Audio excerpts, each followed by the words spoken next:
Shalom, selamat pagi jemaat yang terkasih. Kembali saya akan menyampaikan beberapa pengumuman tentang kegiatan ibadah kita selama sepekan. Yang pertama, pada hari Rabu ada ibadah Bible Study yang kita laksanakan pada pukul 6 sore. Kemudian pada hari Jumat ada komsel di wilayah masing-masing yang dimulaikan pada pukul 6 sore. Kemudian pada hari Sabtu ada ibadah pemuda remaja yang dimulaikan pada pukul 5 sore. Hari Minggu pukul 7 ada ibadah sekolah minggu yang dilanjutkan pada pukul 8:30 ibadah raya. Ibadah perayaan Paskah Pemuda sudah kita laksanakan di dalam penyertaan Tuhan.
Ucapan terima kasih kami sampaikan yang pertama kepada Tuhan Yesus yang sudah begitu luar biasa menyertai di dalam kegiatan Paskah Pemuda Remaja. Kemudian ucapan terima kasih kami sampaikan kepada Bapak dan Ibu Gembala beserta sidang jemaat semua yang sudah terlibat baik mendoakan maupun secara materi mendukung dalam perayaan Paskah Pemuda Remaja. Semua terjadi atas seizin Tuhan dan dalam penyertaan Tuhan. Segala kemuliaan hanya bagi Tuhan. Selamat beribadah, Tuhan Yesus memberkati. Shalom. Kita semua juga diberkati oleh Tuhan, dan kita akan pujian buat Tuhan, berkat kemurahan Tuhan yang dilimpahkan atas hidup kita. Dia hiasi kehidupan kita dengan penuh keindahan dalam hidup kita. Kemurahannya dilimpahkan, rancangannya pun diberikan buat kita untuk masa depan kita. Pemuda remaja, Tuhan memberkati. Haleluya. Kau hiasi kehidupanku dengan kemurahan-Mu. Kau rancangkan masa depanku penuh dengan harapan. Aku ada saat ini semuanya karena kasih-Mu.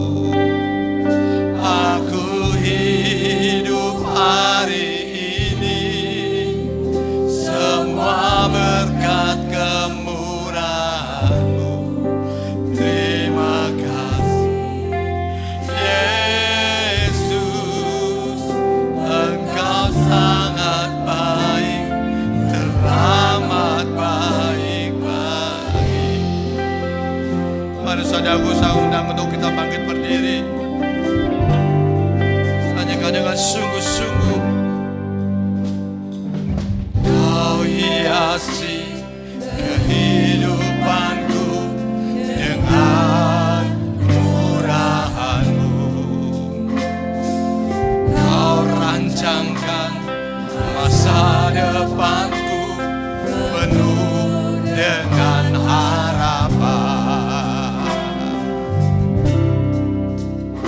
Aku ada saat ini, semuanya karena kasih-Mu. Aku hidup hari ini, semua berkat kemurahan. Terima kasih Tuhan.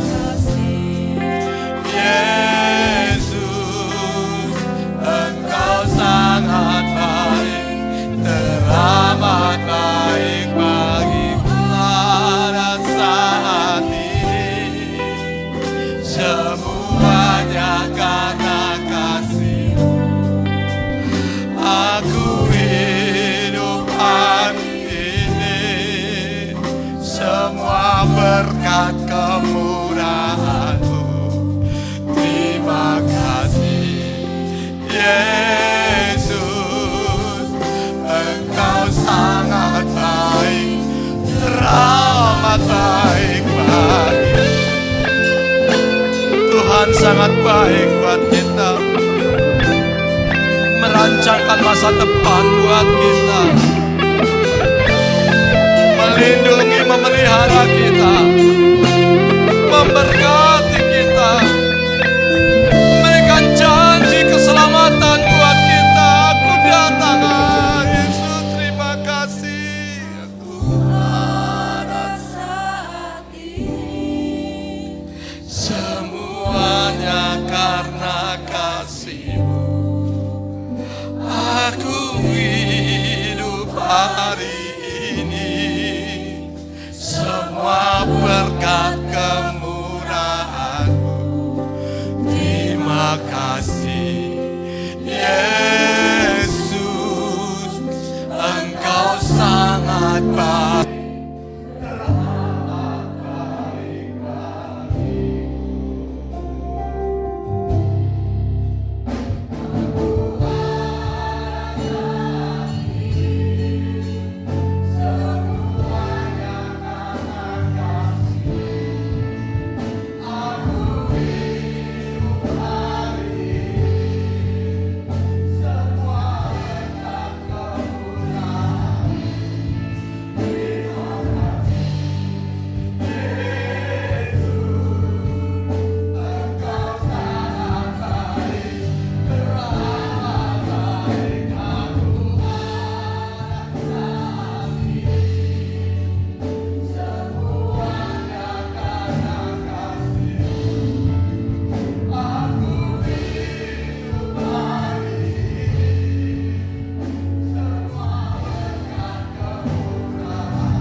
dalam satu minggu ini.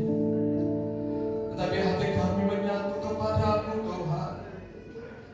Kami lihat pertolongan-Mu hari lepas hari dalam hidup kami. Engkau rancangkan masa depan kami bagi anak-anak muda kami. Engkau baik Tuhan, terima kasih. Dan saat pagi hari ini Tuhan kami berkumpul kembali di tempat ini.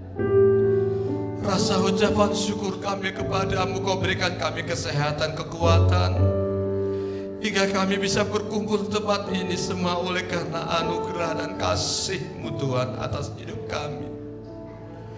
Terima kasih Bapa di surga. Mari kami undang Engkau hadir di tengah kehidupan kami. Perhimpunan ini kami satu tujukan hanya kepadamu ya Tuhan. Kami menyatukan hati kami untuk datang menyembah meninggikan Engkau dengan segenap hati kami Tuhan. Memuji Engkau, menyembah dan mendengarkan sabda firman-Mu Tuhan. Terima kasih Tuhan. Mari Engkau urapi kami semua, seluruh pelayan-Mu tanpa terkecuali. Hamba-Mu yang akan menyampaikan kebenaran firman-Mu, Engkau urapi Tuhan dengan kuasa pembukaan rahasia firman-Mu. Mari Engkau berotoritas atas ibadah kami pada pagi hari ini. Kami yakin ada berkat yang Kau limpahkan atas hidup kami, yang Kau sediakan buat kami untuk pagi hari ini. Kami siap untuk beribadah kepadamu ya Tuhan. Kami ingat Tuhan, saudara-saudara kami yang belum bisa hadir bersama-sama dengan kami. Apapun keadaan, apapun kesibukan, atau ada acara apapun ya Tuhan. Mari Engkau tilik mereka, Engkau Tuhan memberkati mereka Tuhan, seperti Engkau sudah memberkati kami pada pagi hari ini. Terima kasih ya Bapa di surga. Kami siap beribadah. Kami landaskan hanya di dalam nama Tuhan Yesus Kristus. Haleluya. Amin. Silakan duduk. Ada sukacita surga yang Tuhan berikan, Tuhan sediakan buat kita. Saat kita mau melepaskan dengan penuh sukacita hati ini untuk memuji dan meninggikan Tuhan. Bagi jiwa ada harapan yang kuat.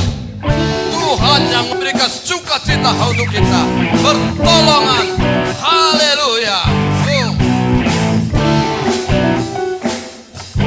Sama-sama kita akan terima sukacita dari surga.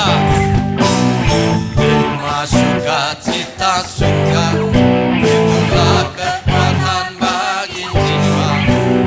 Dapat rasakan kasih-Nya, itulah badan yang bergelora. Terima sukacita surga, itulah kekuatan bagi jiwa. Dapat saksikan kuasa-Nya, taklukan badai yang berhaleluya. Haleluya. Ada dalam hatiku, takkan patah semangatku, takkan hilang kekuatanku. Haleluya. Ku mau bersorak bagimu, sukacita surga nyata bagimu. Saudaraku, dengan hormat saya undang kembali untuk kita bangkit berdiri. Haleluya. Terima sukacita. Terima sukacita surga, itulah kekuatan itulah kekuatan dari Tuhan untuk kita. Rasakan kasih-Nya walaupun dalam masalah apapun. Terima sukacita surga, itulah kekuatan bagi jiwa. Dapat saksikan kuasa-Nya, taklukan badai yang bergelora. Katakan haleluya. Ada dalam hatiku, takkan patah semangat, takkan hilang kekuatan.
diri saudaraku. Haleluya. Tak pernah ku ragukan akan kasih Tuhan, atas kesetiaan Tuhan sepanjang hidupku, sepenuh jiwaku. Haleluya. Oh.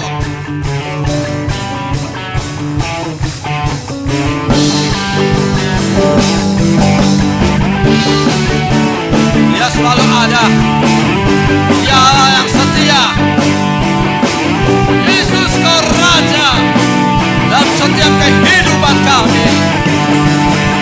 Tak pernah ku ragu akan kesetiaanmu. Kau pegang hidupku sepenuh jiwaku.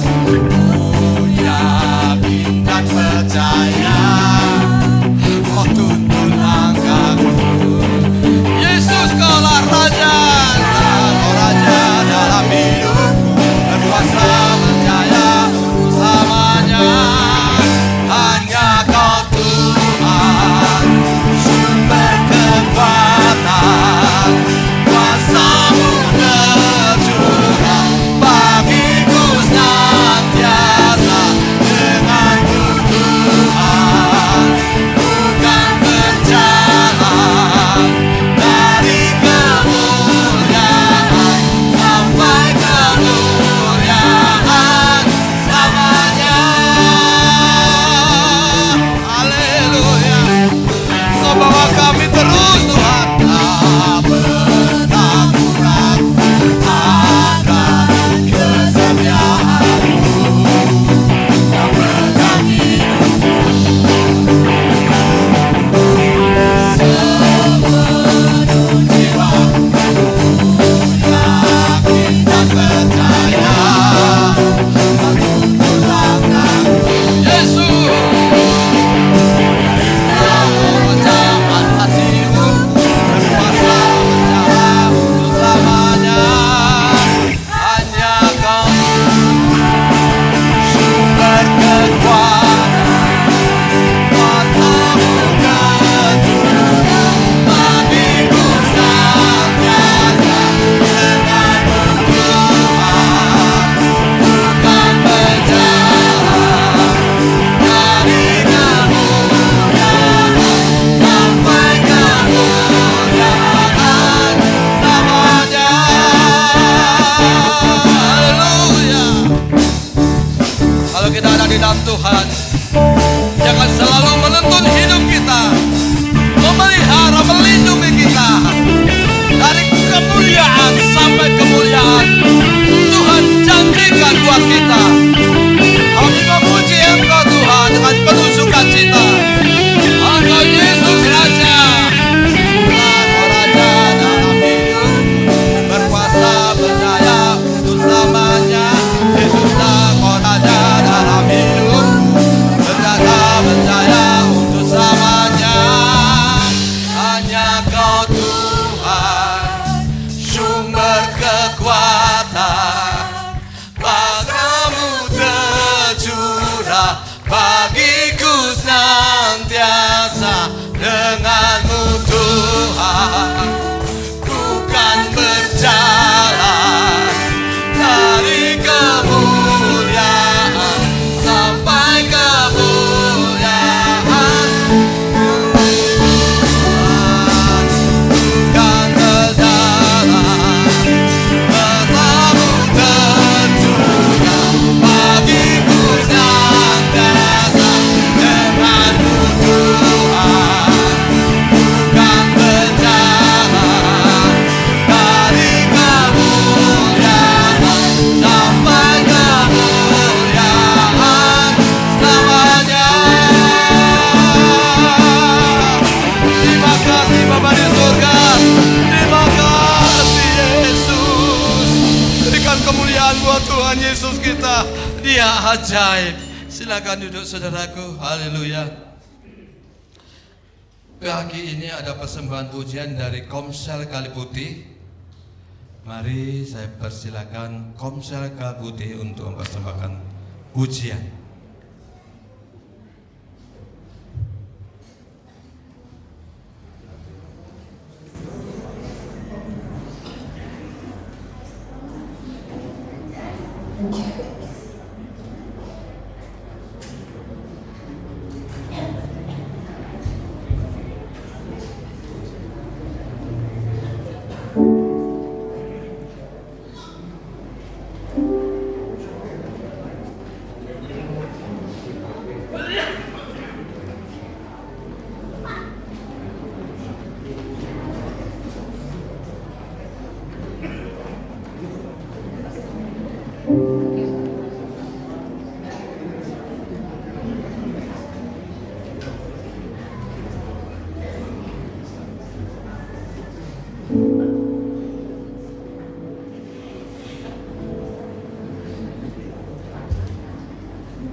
bahan pujian dari Komsel Kali Putih hampir 50%-nya.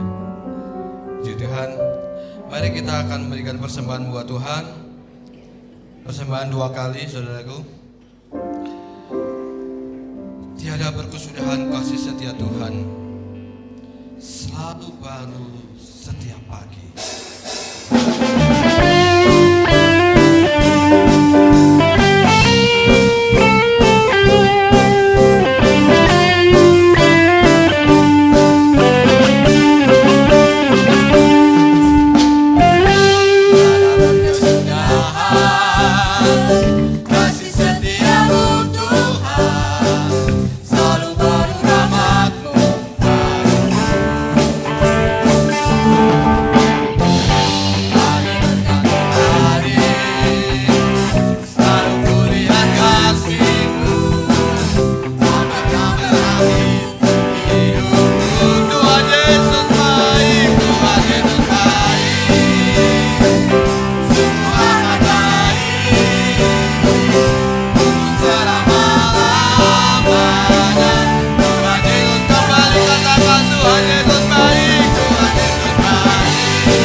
Yesus, haleluya.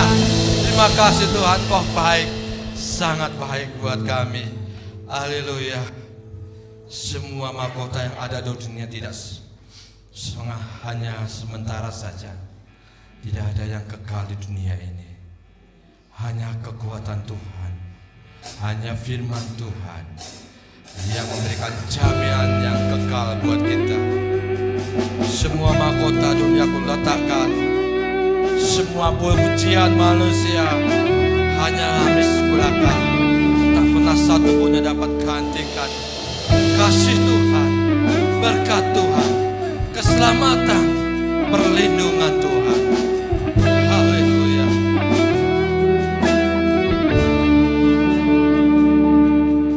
Semua mahkota dunia kan ku letakkan, semua pujian manusia tak ku hiraukan, karena tak ada satu pun yang dapat gantikan. Hanya Kau yang kudus, hanya Kau yang terbesar. Kau layak, Kau yang layak, Kau layak Tuhan. Tuhan. Yang layak, Kau yang layak disembah. Kau yang layak, Kau yang layak Tuhan. Layak, Kau yang layak disembah. Engkau yang layak, Engkau yang kusembah Tuhan. Haleluya Yesus. Kau dekat dengan semua yang memanggilmu. Betapa besar dan mulianya karyamu. Sungguh tak ada satupun yang dapat gantikan. Kini ku angkat tanganku dan ku bersorak. Kau yang layak, Kau yang layak, Kau yang layak disembah. Kau yang layak, Kau yang layak, Kau yang layak. Dikatakan Kau yang layak, Kau yang layak. Mari saudaraku, saya undang untuk kita bangkit berdiri. Kita sembah Tuhan yang layak untuk kita sembah. Hanya Tuhan yang layak untuk kita sembah dan kami tinggikan. Engkau layak Tuhan, layak. Kau yang layak disembah. Oh Yesus. Dunia tidak sementara.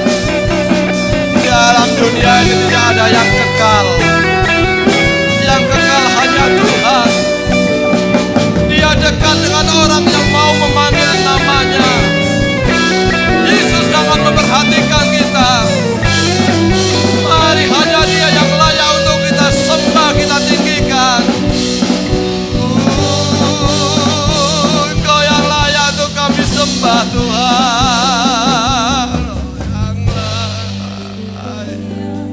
Kau yang layak, Kau yang layak disembah. Engkau layak disembah.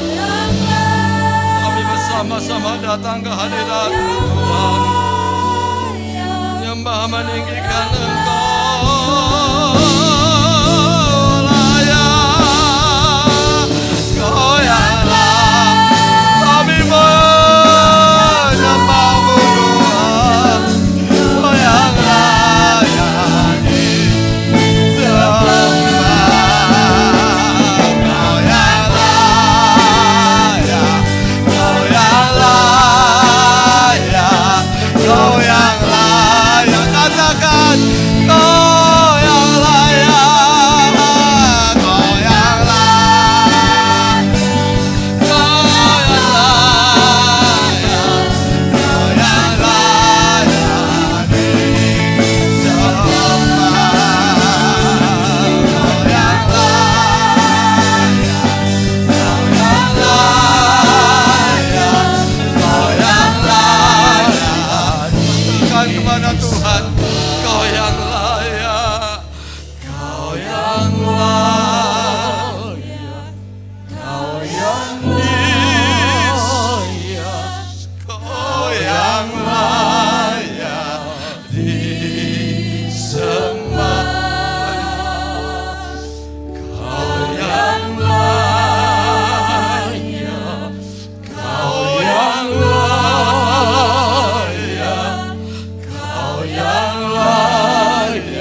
haleluya, haleluya.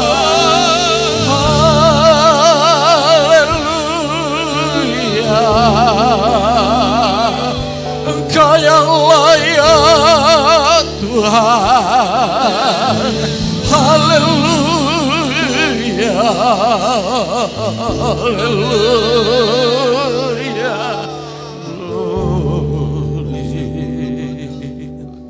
Terima kasih Tuhan, Engkaulah pribadi satu-satunya yang layak disembah dan kami puji. Siapakah kami ini Tuhan? Manusia yang dicipta dari debu tanah, yang ditandai dengan banyak kelemahan kekurangan.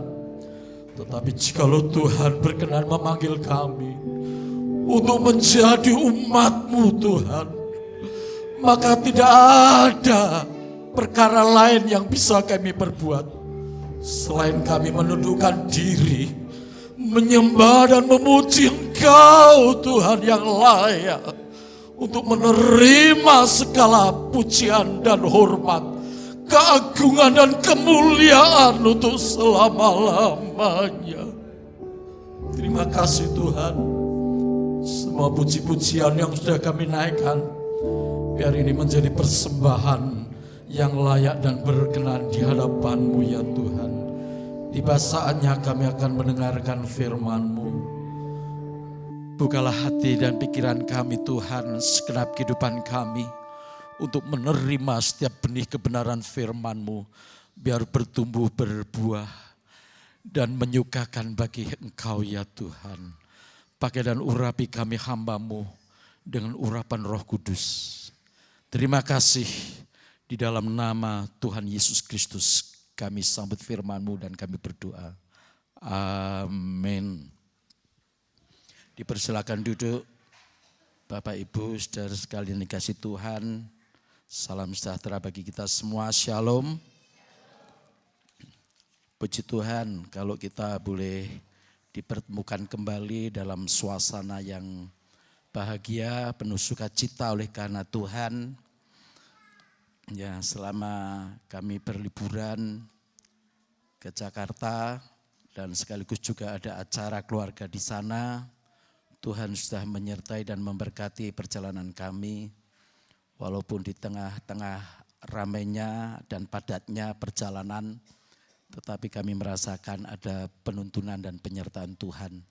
Terima kasih buat dukungan Bapak Ibu Gembala dan juga saudara sidang jemaat tidak terkecuali. Mari kita akan menyimak firman Tuhan yang firman Tuhan kali ini berjudul Batu Hidup atau Batu yang Hidup. Ya, kalau batu yang dipakai untuk pembangunan rumah atau pembangunan rumah Tuhan, itu batu yang mati, itu batu pembangunan secara fisik, dan itu sifatnya hanya sementara. Tetapi kita akan dijadikan batu-batu yang hidup untuk pembangunan rumah rohani. Dan di sana kita bisa mempersembahkan persembahan rohani ya yang berkenan kepada Tuhan ya. Untuk itu mari kita akan membaca di dalam 1 Petrus pasal yang kedua.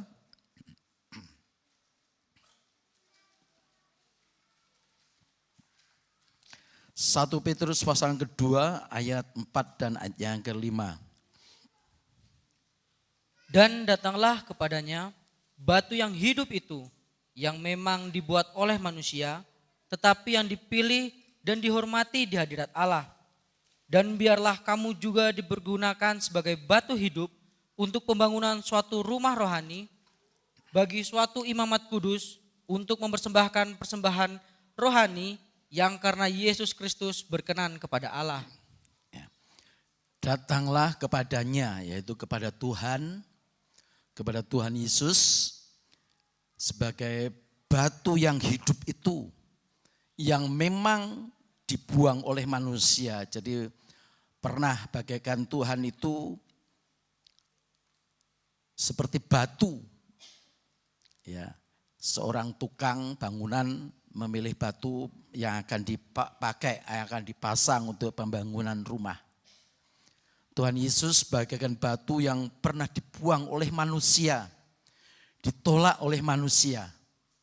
Ketika dia ditolak oleh imam-imam kepala, orang-orang Yahudi, ahli-ahli Taurat, orang Farisi, yang akhirnya dia disalibkan mati di kayu salib.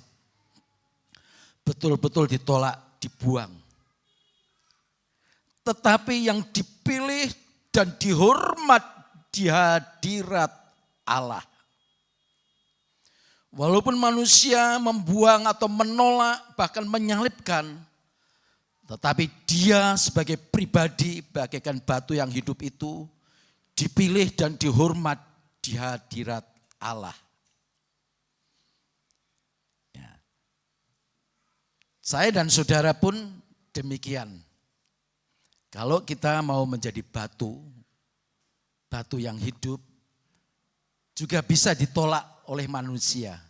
Tetapi kalau kita menjadi betul-betul menjadi batu yang hidup, dan batu itu bisa dipersembahkan sebagai persembahan rohani yang berkenan di hadapan Allah.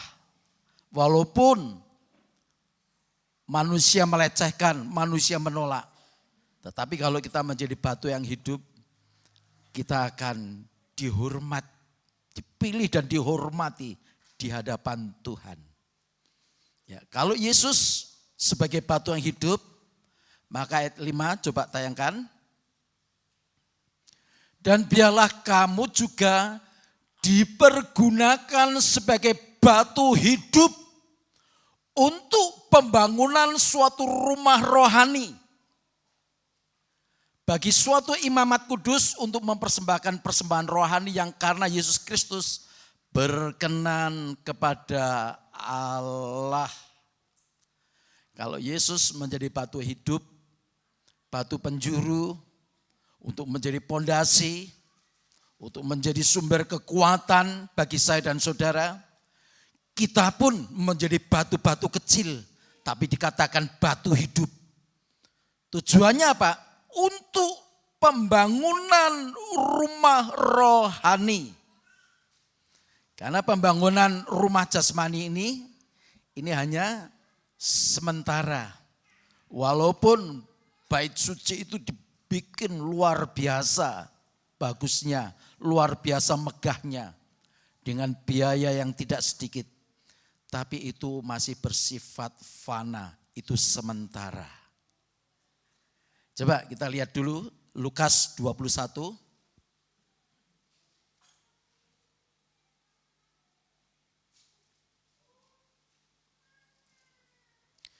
Lukas 21 ayat 5 dan 6. Ketika beberapa orang berbicara tentang bait Allah dan mengagumi bangunan itu yang dihiasi dengan batu yang indah-indah dan dengan berbagai-bagai barang persembahan, berkatalah Yesus, apa yang kamu lihat di situ akan datang harinya di mana tidak ada satu batu pun akan dibiarkan terletak di atas batu yang lain, semuanya akan diruntuhkan. Ketika beberapa orang berbicara tentang bait Allah dan mereka mengagumi tentang bait Allah, tentu sesuatu yang dikagumi itu sesuatu yang luar biasa, bukan yang biasa. Dan bait Allah secara fisik yang dibangun oleh orang-orang Yahudi menjadi tempat mereka bersembahyang, mereka berdoa, mereka mempersembahkan korban kepada Tuhan. Itu sangat dibanggakan secara manusia. Sehingga tidak sedikit orang yang melihat bangunan secara fisik itu mereka mengagumi karena dihiasi dengan batu yang indah-indah. Keindahan batu yang dipakai untuk pembangunan rumah Tuhan secara fisik itu hanya sementara. Ya, itu hanya sementara. Bahkan di sana banyak berbagai-bagai barang persembahan yang dibawa di dalam bait suci itu. Maka kita dididik untuk tidak terlalu mengagumi hal-hal yang bersifat jasmani, saudara. Karena itu semua hanya sementara. Memang kita perlukan bangunan gereja seperti ini, kita perlukan. Coba kalau tidak ada bangunan gereja seperti ini, bisa kita beribadah, bisa. Tapi mungkin seadanya, ala kadarnya. Memang kita masih memerlukan bangunan fisik seperti ini. Diperlukan juga persembahan korban untuk membangun gereja. Persembahan korban untuk apa? Untuk biaya operasional. Ya, tentunya biaya operasional ini tidak makin sedikit, saudara, makin banyak. Dari listrik dulu tidak ada listrik apa adanya dengan lampu petromak.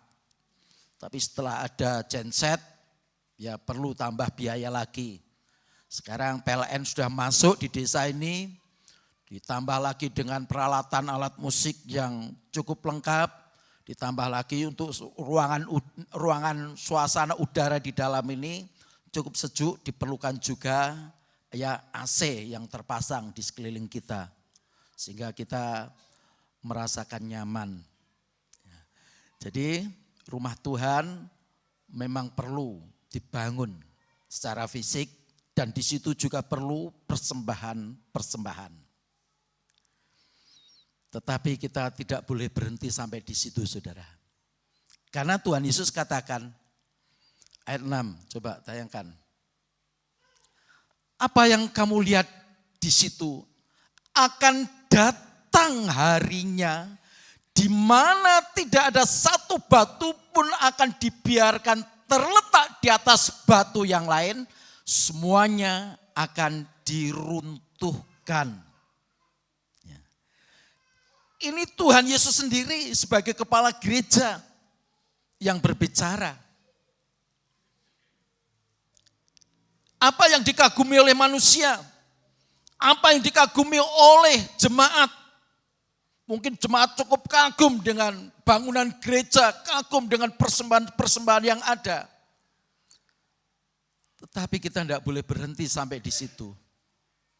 Karena Tuhan berkata, akan tiba saatnya nanti. Dan tidak akan dibiarkan batu yang satu terletak di atas batu yang lain. Semuanya akan diruntuhkan. Karena apa? Karena ini bicara tentang jasmani, bicara tentang fisik.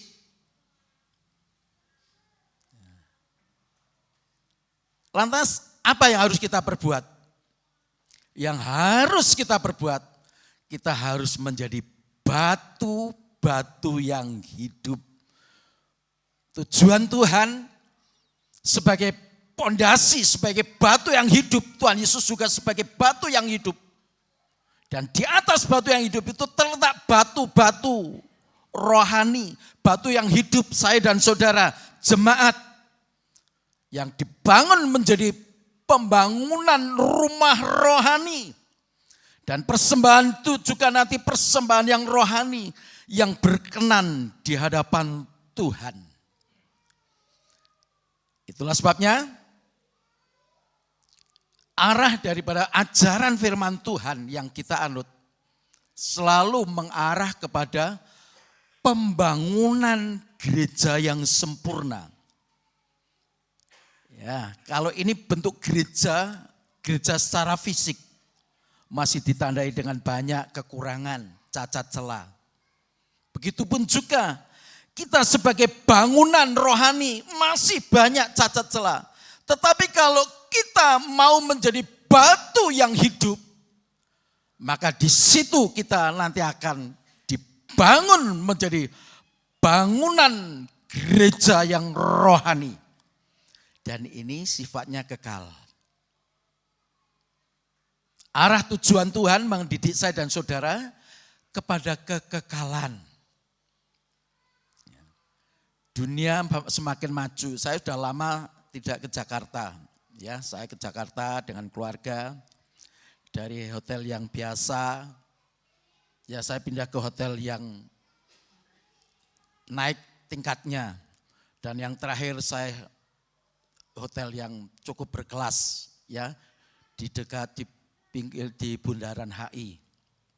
Ya, berapa biayanya? Ya, cukup lumayan. Saya bisa melihat keindahan kota Jakarta waktu siang maupun malam. Tapi saya ingat bahwa semuanya itu adalah sesuatu yang fana. Walaupun orang mengagumi, walaupun orang mendambakan, orang menganggap itu sesuatu yang luar biasa, sesuatu yang dahsyat. Tetapi itu masih bersifat fana. Ini saatnya saudara, gereja Tuhan harus mengalami betul-betul pembangunan rohani. Amin. Ya. Saudara tidak usah terlalu mengagumi segala sesuatu yang bersifat fana.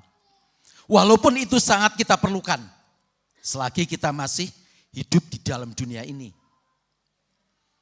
Ya, kita tidak bisa menikmati musik ya yang indah tanpa ada persembahan korban. Kita tidak bisa menikmati suasana ibadah yang sejuk nyaman tanpa ada persembahan. Harus ada persembahan. Tetapi itu baru sementara. Kalau ini sudah persembahan ini sudah terlaksana, bangunan gereja sudah ada. Jangan berhenti sampai di situ. Ini saatnya saudara. Untuk kita menindaklanjuti kepada satu bangunan yang rohani. Itu sifatnya kekal.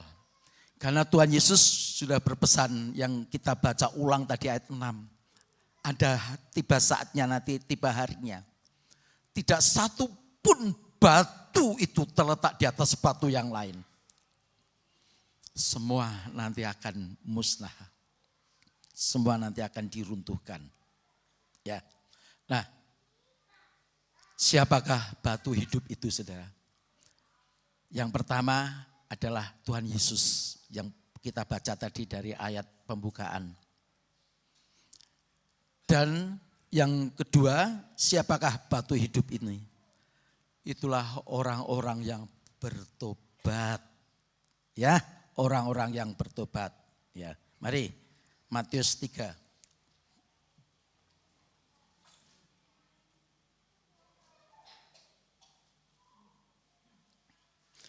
Matius 3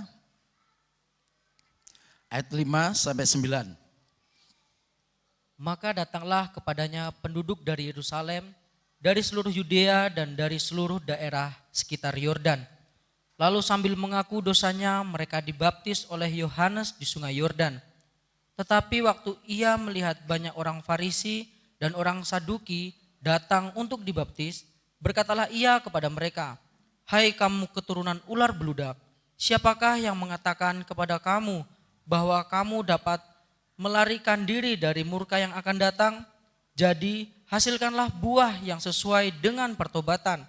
Dan janganlah mengira bahwa kamu dapat berkata dalam hatimu, Abraham adalah bapa kami. Karena kami berkata kepadamu, Allah dapat menjadikan anak-anak bagi Abraham dari batu-batu ini." Ya. Pemberitaan Yohanes Pembaptis yang terkenal adalah tentang berita tentang pertobatan. Ya, apa yang disampaikan oleh Yohanes Pembaptis ini memang sangat keras ya.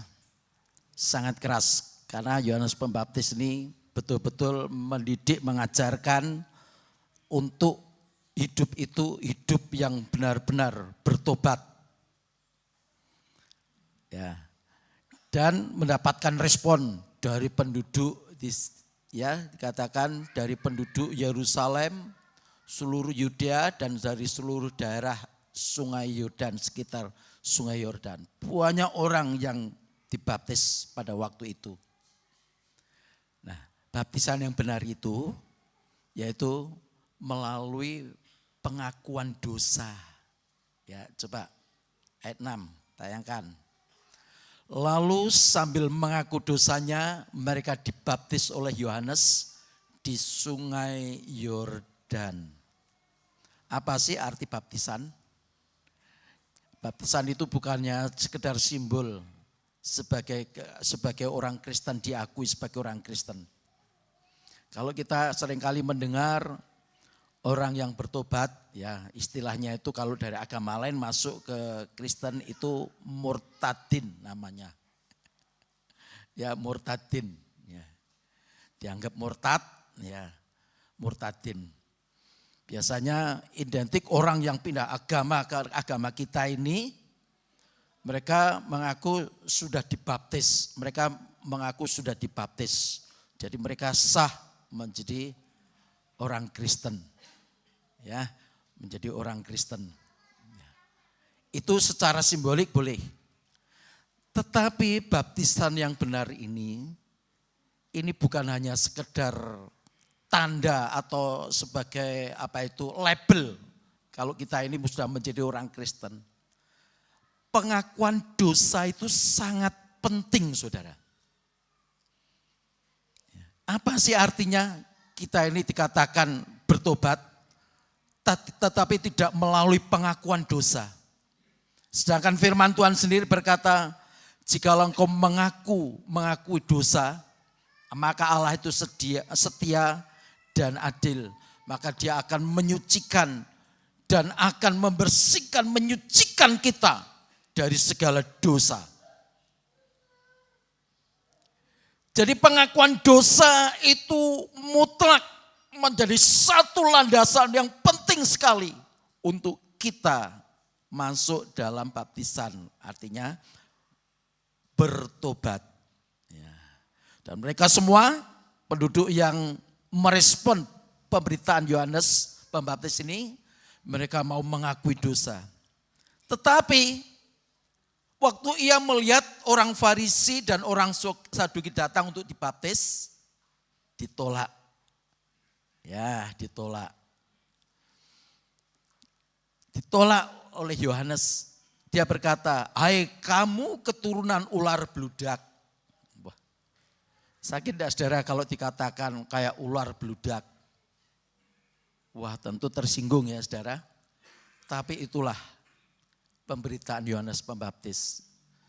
Jadi untuk masuk dalam pertobatan ini tidak bisa firman yang ya sepertinya itu kompromi, saudara. Ya, berita-beritanya itu sepertinya kompromi dengan dosa, enggak bisa. Kalau betul-betul ingin menjadi batu yang hidup, saudara, kita enggak boleh kompromi dengan dosa. Seperti apa yang disampaikan oleh Yohanes Pembaptis. Hai kamu keturunan ular beludak, siapakah yang mengatakan kepada kamu bahwa kamu dapat melarikan diri dari murka yang akan datang?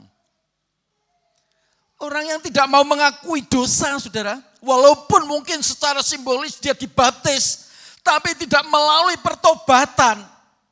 Dikatakan, siapa yang mengatakan kepada kamu bahwa kamu bisa melarikan diri dari murka yang akan datang? Ini kita tidak main-main, saudara, menjadi orang Kristen. Kalau kita hanya sekedar ikut-ikutan, baptis ikut baptis. Ya, ini di sini banyak anak-anak muda yang belum baptis ya. Ada? Coba angkat tangan anak-anak muda yang belum baptis. Enggak ada yang berani. Coba angkat tangan. Atau orang dewasa sekalipun yang belum baptis. Ya. Baptisan itu bukan hanya simbol, saudara, tetapi harus ada pengakuan. Sedangkan orang Farisi, orang Saduki, orang-orang ahli Taurat pada waktu yang datang kepada Yohanes, mereka tidak ada tanda-tanda pertobatan, hanya ikut-ikutan. Sebab bicara pertobatan, ayat 8 dikatakan, Jadi hasilkanlah buah yang sesuai dengan pertobatan. Orang seringkali latah bicara, wah dia sekarang sudah bertobat, dia sekarang sudah bertobat. Oke, untuk bertobat itu harus ada buahnya. Ya, bukan hanya ngomong bertobat atau disampaikan oleh orang lain, wah dia sekarang setia, dia sekarang sudah bertobat. Harus ada buahnya. Hasilkanlah buah yang sesuai dengan pertobatan. Katanya sudah bertobat, sudah dibaptis, tapi perbuatannya di luar masih sama sebelum dia dibaptis. Masih sama sebelum dia katakan sebagai orang yang bertobat. Itu pertobatan palsu. Enggak pernah bisa lepas dari murka yang akan datang. Ya. Ayat 9. Dan janganlah mengira bahwa kamu dapat berkata dalam hatimu, Abraham adalah bapa kami.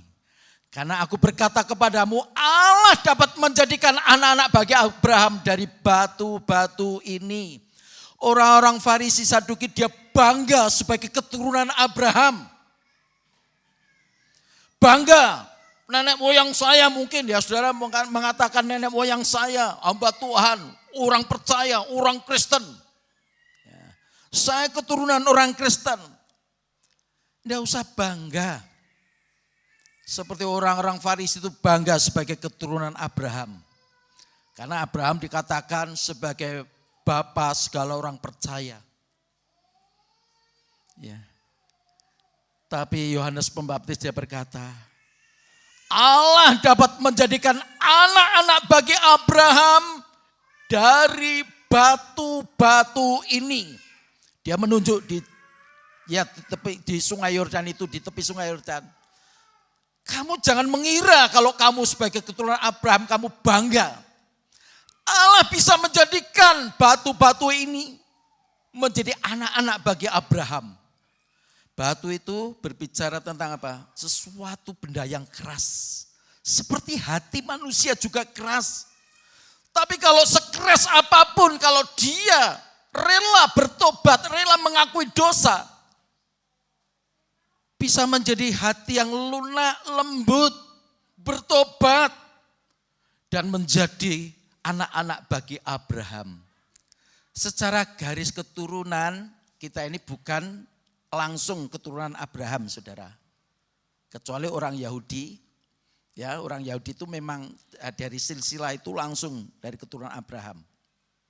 Kalau kita, ya bangsa kafir, ini bukan dari keturunan Abraham.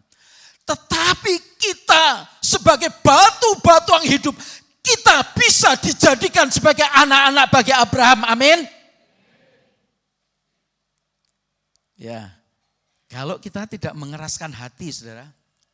Batu itu keras, tapi Tuhan bisa menjadikan lembut. Ada seorang istri mengatakan suamiku itu keras hati. Tapi kalau suami itu mendapatkan lawatan Tuhan, kemurahan Tuhan, bisa menjadi batu hidup.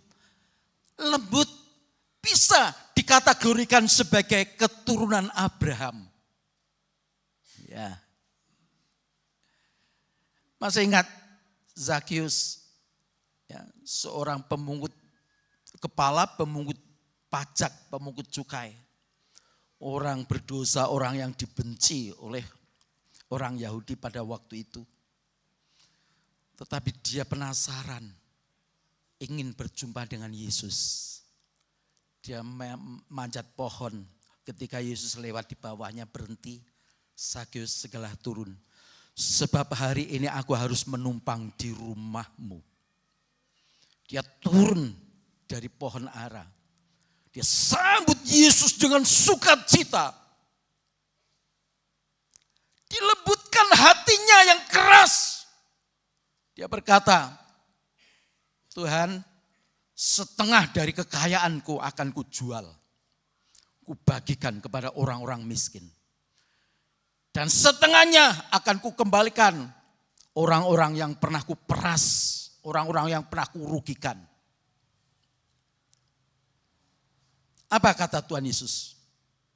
Hari ini terjadi keselamatan di rumah ini. Karena orang ini pun keturunan Abraham. Kalau kita menjadi orang-orang bertobat, kita dijadikan keturunan Abraham. Tidak usah besok, nanti ada saatnya. Hari ini pun bisa. Saat saudara mendengar firman Tuhan dan saudara mau melembutkan hati, mau mengakui dosa, kita akan dijadikan batu-batu yang hidup menjadi keturunan Abraham. Bicara keselamatan itu tidak lepas dari keturunan Abraham. Karena Tuhan Yesus berkata, hari ini terjadi keselamatan di rumah ini. Karena orang ini pun termasuk keturunan Abraham. Ya, kita jangan mempertahankan diri, saudara. Dengan kebanggaan kita status menjadi orang Kristen, apalagi keturunan orang Kristen. Apalagi mungkin bangga.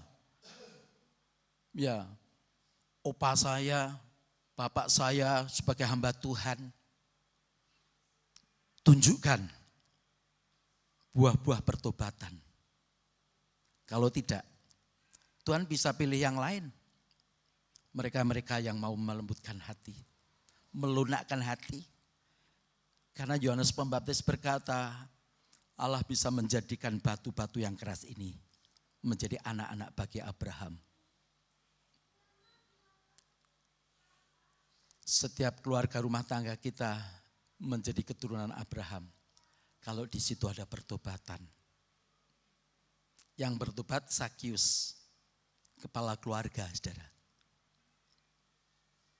Tapi Tuhan berkata apa? Hari ini terjadi keselamatan di rumah ini. Di rumah itu ada istri, ada anak.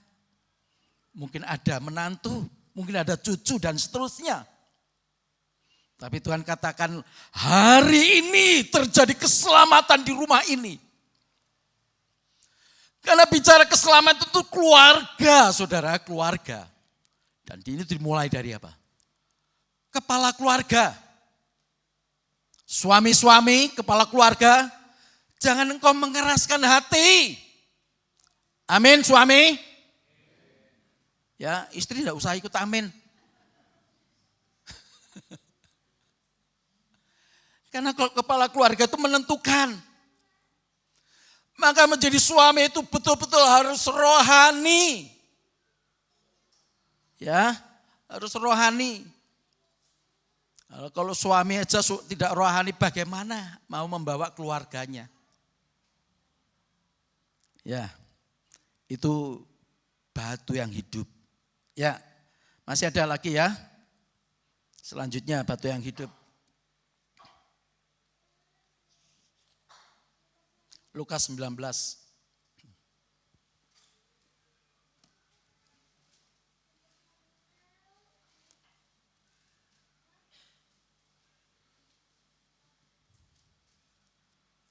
Ayat 37 sampai 40. Ketika ia dekat Yerusalem, di tempat jalan menurun dari Bukit Zaitun, mulailah semua murid yang mengiring dia bergembira dan memuji Allah dengan suara nyaring oleh karena segala mujizat yang telah mereka lihat. Kata mereka, diberkatilah dia yang datang sebagai raja dalam nama Tuhan, damai sejahtera di surga dan kemuliaan di tempat yang maha tinggi. Beberapa orang Farisi yang turut dengan orang banyak itu berkata kepada Yesus, Guru, tegurlah murid-muridmu itu. Jawabnya, aku berkata kepadamu, jika mereka ini diam, maka batu ini akan berteriak. Ketika Yesus masuk ke Yerusalem, disambut dan diiringi dengan sorak-sorai.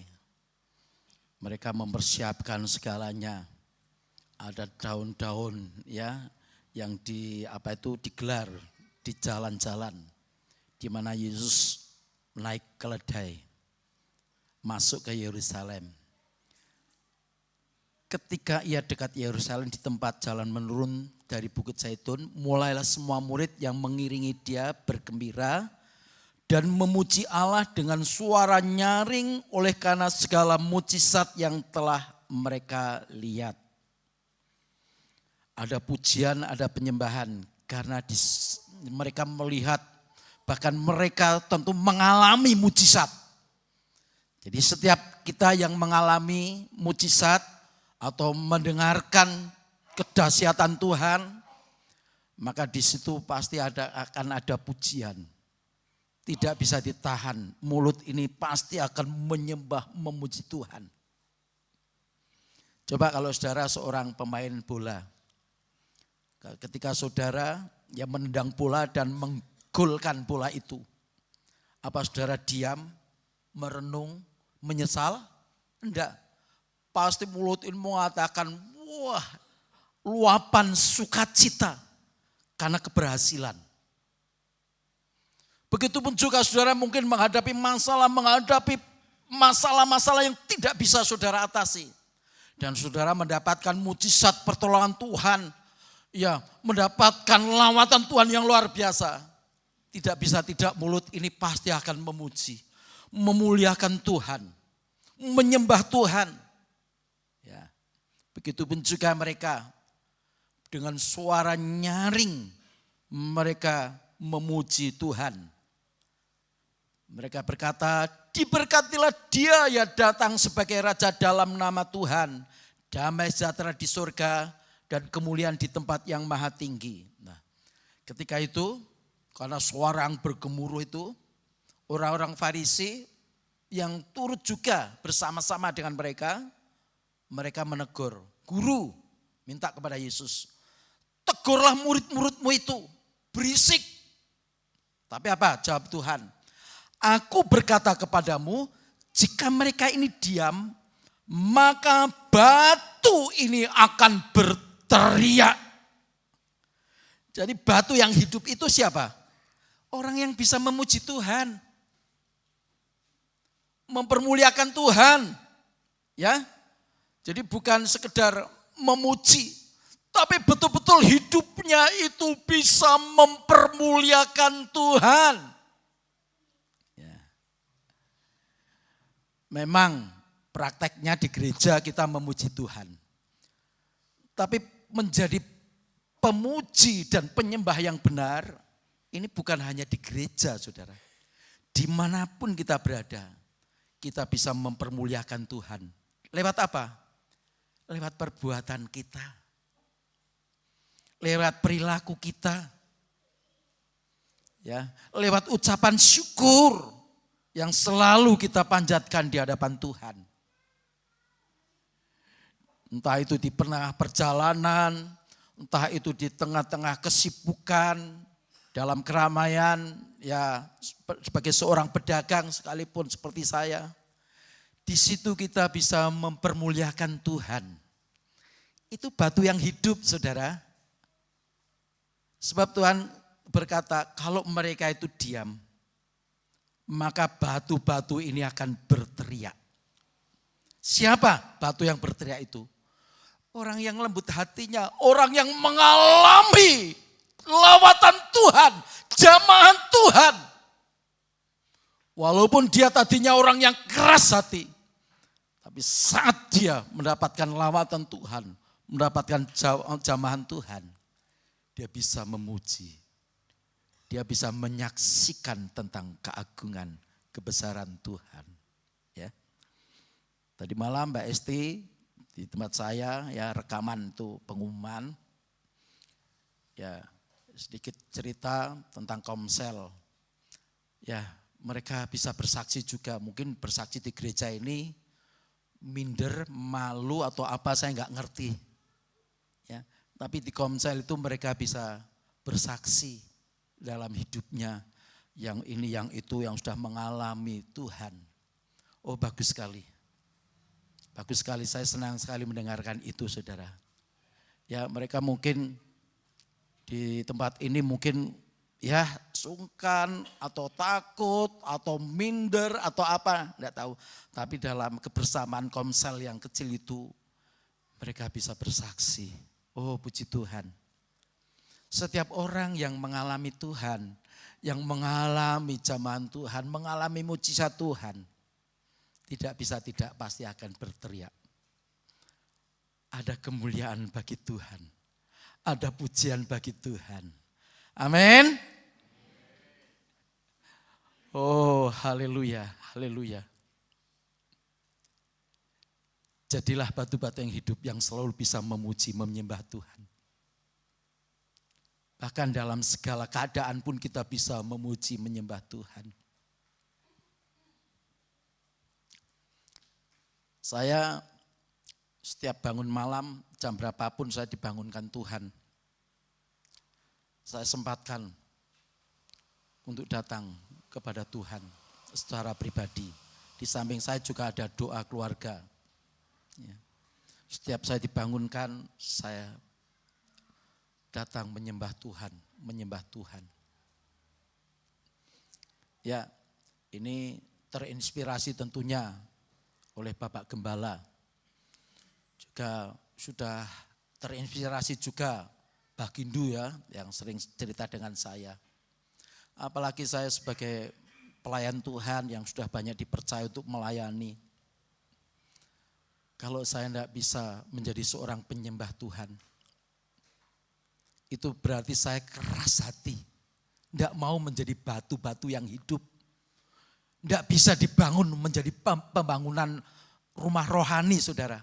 Kalau pembangunan rumah jasmani mungkin bisa. Dengan punya uang, persembahkan, punya uang, ikut mempersembahkan. Tapi untuk menjadi bangunan rohani tidak bisa. Harus menjadi hati yang lembut.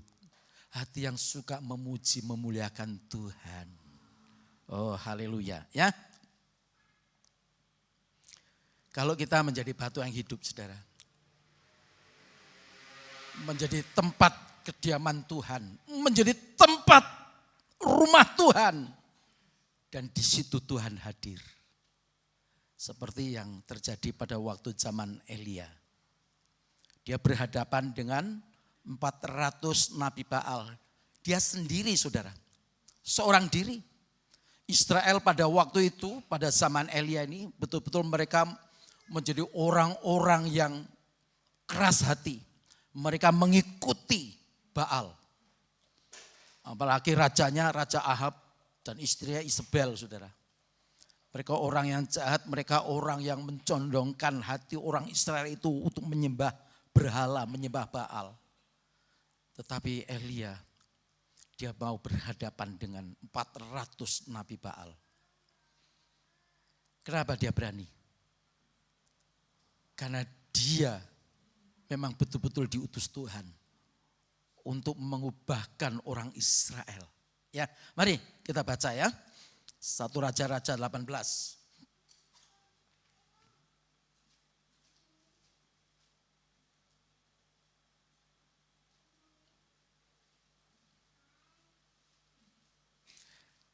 Kita baca ayat 30 sampai 32 dulu. Kata Elia kepada seluruh rakyat itu, datanglah dekat kepadaku. Maka mendekatlah seluruh rakyat itu kepadanya, lalu ia memperbaiki mezbah Tuhan yang telah diruntuhkan itu. Kemudian Elia mengambil 12 batu. Ya, kemudian Elia mengambil 12 batu. Menurut jumlah suku keturunan Yakub. Ya, ini batu ini melambangkan ya 12 itu menurut jumlah suku keturunan Yakub atau keturunan Israel. Terus? Kepada Yakub ini telah datang firman Tuhan, engkau akan bernama Israel. Terus? Ia mendirikan batu-batu itu menjadi mezbah demi nama Tuhan. Ya, ia mendirikan batu-batu itu menjadi mezbah demi nama Tuhan. Dan membuat suatu parit sekeliling mezbah itu yang dapat memuat 2 skuad benih. Ya, teruskan sekarang lompat ayat 36. Kemudian pada waktu mempersembahkan korban petang, tampillah Nabi Elia dan berkata, ya Tuhan Allah Abraham, Ishak dan Israel, pada hari ini biarlah diketahui orang bahwa engkaulah Allah di tengah-tengah Israel dan bahwa aku ini hambamu dan bahwa atas firman-Mu lah aku melakukan segala perkara ini. Terus? Jawablah aku ya Tuhan, jawablah aku, supaya bangsa ini mengetahui bahwa Engkaulah Allah, ya Tuhan, dan Engkaulah yang membuat hati mereka bertobat kembali. Terus, Lalu turunlah api Tuhan menyambar habis korban bakaran, kayu api, batu dan tanah itu, bahkan air di dalam parit itu habis dijilatnya. 39 terakhir. Ketika seluruh rakyat melihat kejadian itu, sujudlah mereka serta berkata, Tuhan, dialah Allah, Tuhan, dialah Allah. Iya. Tujuan Elia bukan semata-mata untuk mendemonstrasikan diri sebagai hamba Tuhan. Untuk unjuk diri, bukan. Tapi tujuan utama supaya orang Israel itu bertobat kembali kepada Tuhan. Jadi kalau seorang hamba Tuhan, seorang pelayan Tuhan, tujuan utama itu untuk menampilkan diri, untuk mendemonstrasikan kuasa Allah. Dan tujuannya itu ada embel-embel untuk mempromosikan diri. Itu hal yang salah, saudara. Itu keliru. Tujuan Elia dia berani tampil. Menantang nabi-nabi Baal itu. Silakan kamu yang banyak duluan. Panggil Allahmu, ya ilahmu yang kamu sanjung, yang kamu kagumi itu. Ya. Mereka dari pagi sampai sore sampai petang memanggil nama Baal mereka. Tidak ada jawaban. Ya, tidak ada jawaban. Sampai mereka menoreh-noreh badannya sampai ya keluar darah, berdarah-darah. Mereka berjangkit-jangkit, ya jangkit itu artinya ya jongkok dan berdiri lompat, jongkok berdiri lompat, ya mengelilingi Baal itu. Tetap tidak ada jawaban. Tapi apa yang dilakukan Elia? Dia mengambil 12 batu menurut suku Israel. Ini batu-batu yang hidup. Dan itu kaitannya dengan suku-suku Israel, keturunan Abraham. Ya, keturunan Abraham. Setelah disusun menjadi mezbah,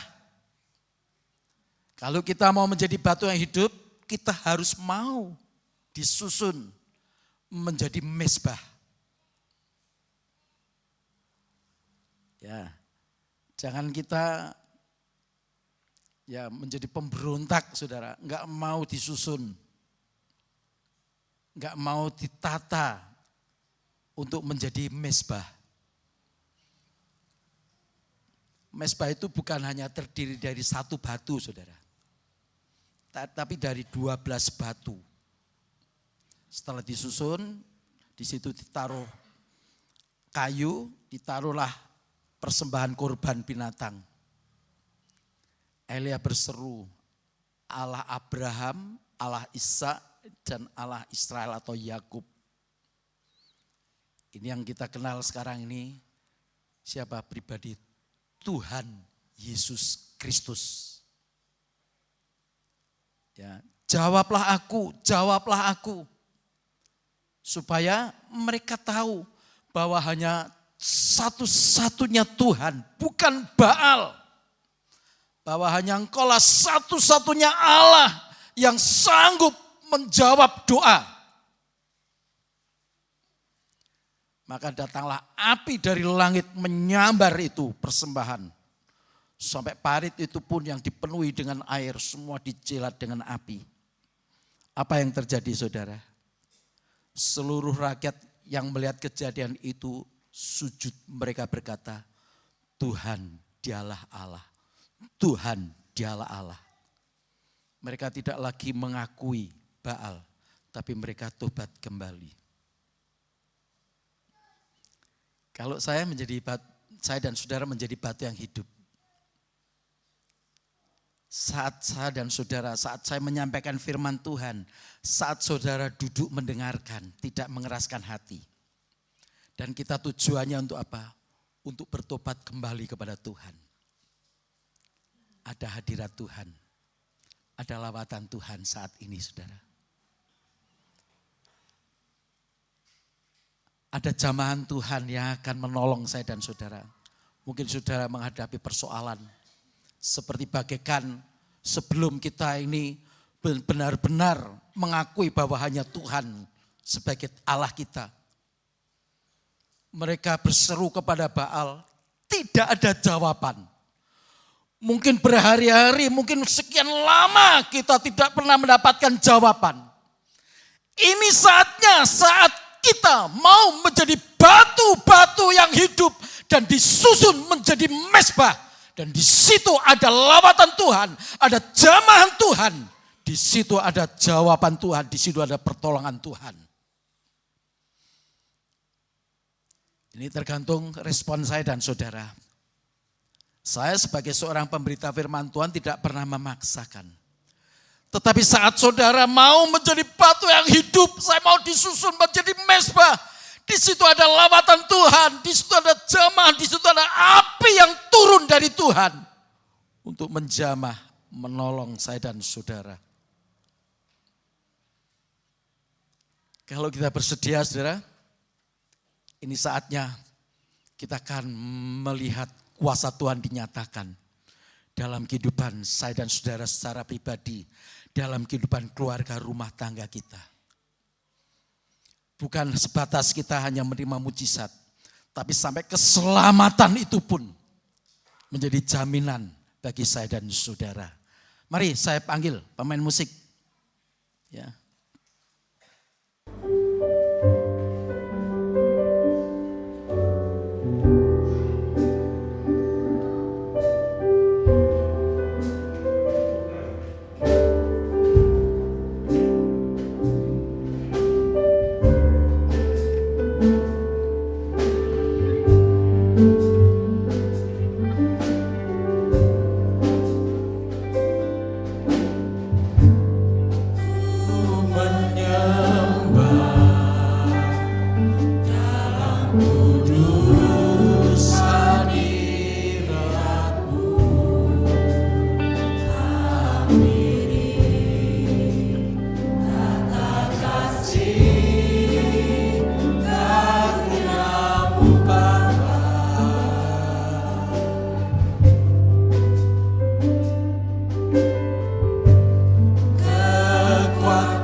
Yakin kau hadir di sini. Ku yakin kau hadir di sini. Ku rasakan kuasa yang tak terbatas. Ku yakin kau nyata di sini. Tuhan nyata di tempat ini, saudara. Kemenangan terjadi. Menyembah.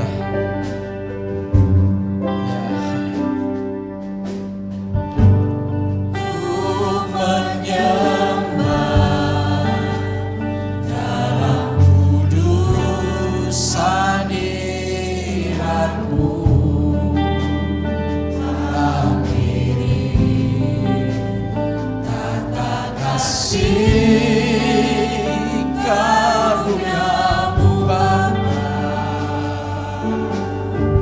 Ada kekuatan bagi saya dan saudara. Kekuatanku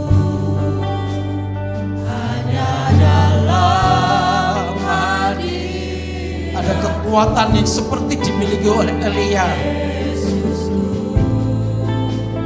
Hanya Kaulah segala. Ku yakin Kau hadir. Mari kita bangkit berdiri. Haleluya. Ku yakin Kau hadir di sini. Ku rasakan kuasa yang tak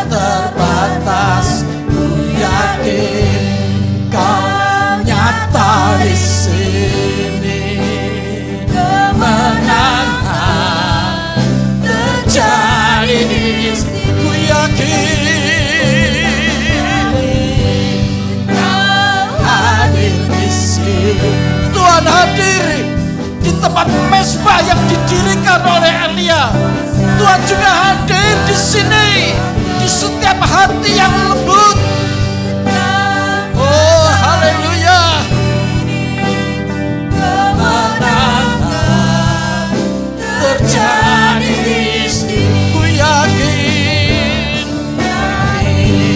Kau hadir di sini. Ku rasakan kuasa yang tak terbatas. Ku yakin Kau nyata di sini. Kemenangan terjadi di sini. Ku yakin, oh, yakin Kau hadir di sini. Siapa yang yakin, saudara? Saudara akan mengalami lawatan Tuhan. Tuhan hadir. Oh ya, haleluya. Oh ya, haleluya. Kemenangan terjadi di sini. Ku yakin Kau hadir di sini. Ku rasakan di tempat saudara berdiri, yakinilah bahwa Tuhan hadir. Saat kita tidak mengeraskan hati, kita mau menjadi batu-batu yang hidup untuk pembangunan rumah rohani. Di sini segenap hidupku, segenap hidupku memuji-Mu. Sungguh besar Kau Yesusku. Segenap hatiku,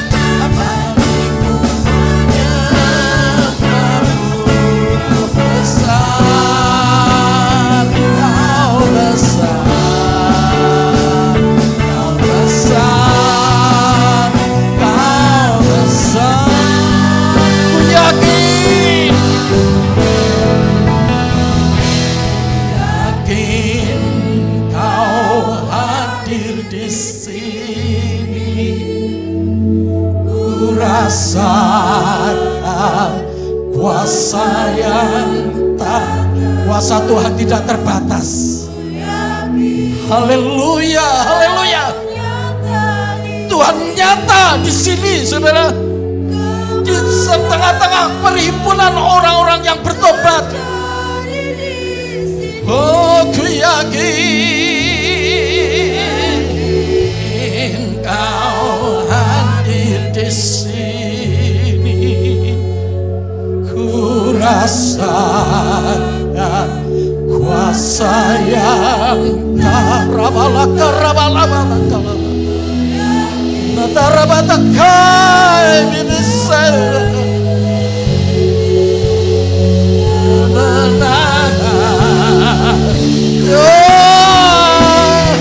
oh, ku yakin Kau hadir. Ya Rabaloko, Rabataka, Rabatakas, Rabatara, Rabatamai, Nisadabai. Haleluya, Rabataka, Rabataka, Rabataka, Rabataka. Oh, kemenangan terjadi di sini. Yesus.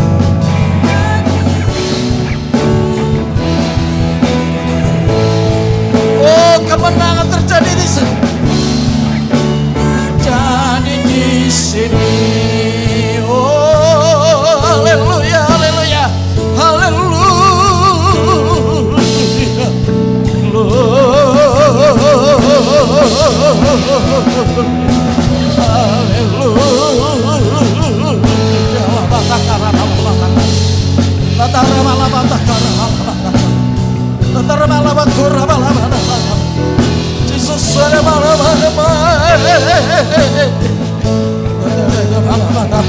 Kuasa-Mu tidak terbatas, Tuhan. Engkau bisa menjawab, Engkau bisa menghadir, Tuhan. Ya Rabalabata Rabalaba, ya Rabalabata Rabalaba, Setiap kita yang tidak mengeraskan hati, yakinlah ada hadirat Tuhan dalam kehidupan kita secara pribadi. Ada hadirat Tuhan dalam kehidupan keluarga rumah tangga kita. Oh, haleluya, haleluya. Haleluya, haleluya, haleluya. Haleluya. Haleluya. Mari saya kembalikan kepada Bapak Gembala. Glory Yesus.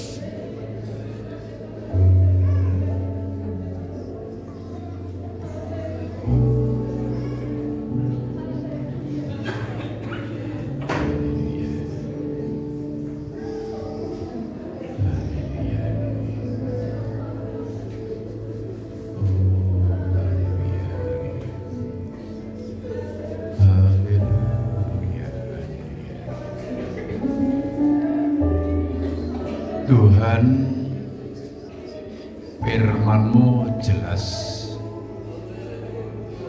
Orang-orang Farisi merasa anak Abraham, tetapi tidak ada tanda pertobatan. Tidak akan lepas dari murka Allah. Tetapi Tuhan berkata, batu-batu ini bisa dijadikan anak-anak Abraham. Siapakah anak Abraham? Yesus anak Abraham menjadi batu penjuru untuk dibangun jadi rumah yang rohani. Ciri khas batu itu adalah rela berkorban. Kami juga orang yang percaya, beriman menjadi anak-anak Abraham. Kalau kami menjadi anak Abraham, akan menjadi materi pembangunan rohani, diwujudkan dari bertobat dan rela berkorban. Sebelum terjadi pembangunan rohani, ada pembangunan rumah yang jasmani. Itulah tabernakel, dihasilkan dari persembahan anak-anak Abraham. Itulah keturunan Abraham, anak-anak Israel. Kami juga Tuhan, kami akan sebelum diwujudkan dalam pembangunan rumah rohani, juga mewujudkan pembangunan rumah jasmani. Semua dihasilkan dari persembahan, pengorbanan anak-anak Abraham, yaitu anak-anak Yakub. Tuhan, kami juga akan ada wujud nyata secara jasmani maupun secara rohani. Secara rohani adalah perilaku, tingkah perbuatan yang dihasilkan dari buah-buah pertobatan. Bukti kami memiliki pertobatan, ada buah, dan buah itu bukan dimiliki oleh pohon, tapi dimiliki oleh yang menanam pohon. Tuhan, kami mengucapkan syukur, Engkau menegur mendidik kami, supaya kami menjadi batu-batu yang rohani, dipersiapkan menjadi pembangun rumah yang rohani, yang mewujudkan kesaksian atau menjadi saksi di dunia ini. Karena segala sesuatu yang ada di dunia akan runtuh hancur, tetapi yang rohani kekal selama-lamanya. Terima kasih banyak Bapak, materi yang Kau berikan pada kami semua, supaya kami sadar wujud hidup kami secara jasmani bertobat, rela berkorban, dan kalau kami jadi batu rohani, kami akan dijadikan pembangunan rumah-rumah rohani yang bukan untuk jual beli, tetapi untuk menyembah, untuk berdoa, untuk memuliakan nama Tuhan. Terima kasih. Firman-Mu hari ini memberkati kami semua, Berkati saudara Timotius yang kau pakai menyampaikan firman Tuhan. Berkati semua kami hadir, bahkan yang tidak hadir. Tuhan, tolong Engkau berkati mereka di mana mereka berada, yang izin maupun yang tidak izin. Berdoa untuk saudari Yuli yang kembali masuk rumah sakit. Tuhan tolong perhatikan kau jamah, Engkau sembuhkan oleh kuasa-Mu, karena ternyata penyakit itu terkait dengan tumor ganas. Tuhan tolonglah, bagimu tidak ada yang mustahil, tidak ada yang sukar, bisa menyembuhkan sakit apapun. Jika Tuhan berkenan masih memakai kami untuk menjadi saksi, maka bukan mustahil kami diberi perpanjangan umur dan diberi kesehatan oleh Tuhan, supaya nyata Tuhan dipermuliakan di dalam kehidupan kami. Terima kasih. Di dalam nama Tuhan Yesus Kristus kami berdoa. Haleluya. Semua kita mengangkat tangan. Saudara-saudara yang dikasihi oleh Tuhan, pulanglah ke rumah masing-masing. Turunlah kiranya berkat damai sejahtera dari Allah Bapa, cinta kasih sayang dan kemuliaan Sang Putra dan persekutuan Allah Rohul Kudus menyertai, melindungi, menjaga saudara, bahkan memberkati saudara secara jasmani maupun rohani. Dari sekarang, besok, bahkan sampai selama-lamanya hingga hari Maranatha dalam nama Tuhan Yesus Kristus kami berdoa. Semua kita katakan amin.